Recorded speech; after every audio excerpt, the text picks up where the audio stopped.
आज की विश्व व्यवस्था में हजारों साल पुरानी सभ्यताओं और अत्याधुनिक भोगवादी सभ्यताओं के बीच एक गहरा अंतर्द्वंद्व चल रहा है। एक ओर जहां व्यक्ति अपने आप को प्राचीन सभ्यता का, प्राचीन मूल्यों का, अध्यात्म का, गहन दर्शन का, सहिष्णुता का और आध्यात्मिक चेतना का उत्तराधिकारी मानता है, वहीं दूसरी ओर पश्चिमी जीवन शैली की नकल में वो अपने रूट से, अपनी मूल मान्यताओं से दूर होता जा रहा है। वह बिना ठहरे, बिना प्रश्न किए पश्चिमी जीवन शैली की अंधी नकल में अपनी ही श्रेष्ठ प्रथाओं से, श्रेष्ठ परंपराओं से कटता चला जा रहा है। यह केवल वस्त्र, भोजन, आवास, सेक्स, विवाह, संयुक्त परिवार या भाषा शास्त्र का मामला नहीं, बल्कि हमारे सोचने और जीने के तरीके का भी है। यह अंधी नकल केवल पहनावे, खान पान या भाषा तक सीमित नहीं रही, यह हमारे सोचने, जीने, सफल होने और सुखी होने की परिभाषा तक में समा चुकी है। प्रश्न यह नहीं है कि पश्चिम से सीखना गलत है, प्रश्न यह है कि क्या सीखते सीखते हम स्वयं को भूल चुके हैं। पूर्व की सभ्यताओं, विशेषकर भारत, जीवन को केवल प्रगति की सीधी रेखा नहीं माना।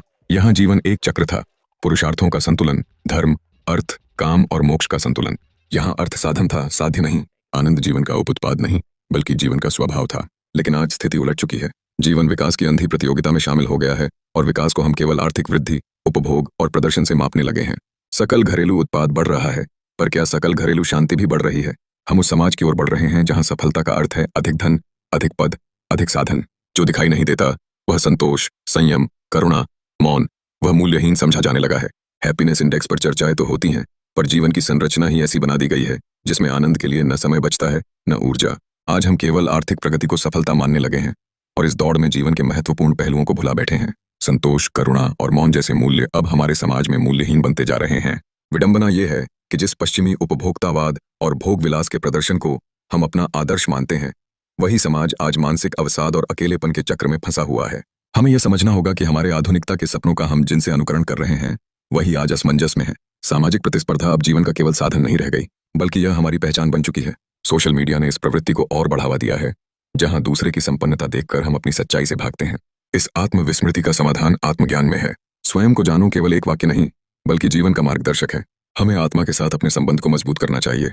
मौन को अपनाना, अकेले में बिताना और अपने प्रश्नों का सामना करना जरूरी है। आज की आवश्यकता केवल व्यस्त रहने की नहीं, बल्कि वास्तविक जीवन के अनुभव की है। पश्चिम से विज्ञान, तकनीक, संस्थागत दक्षता और व्यक्तिगत स्वतंत्रता सीखना आवश्यक है, पर पूर्व से जीवन बोध, संयम, सामूहिकता और आंतरिक शांति सीखना भी उतना ही आवश्यक है। समस्या तब होती है जब हम एक से सब कुछ और दूसरे से कुछ भी नहीं लेते।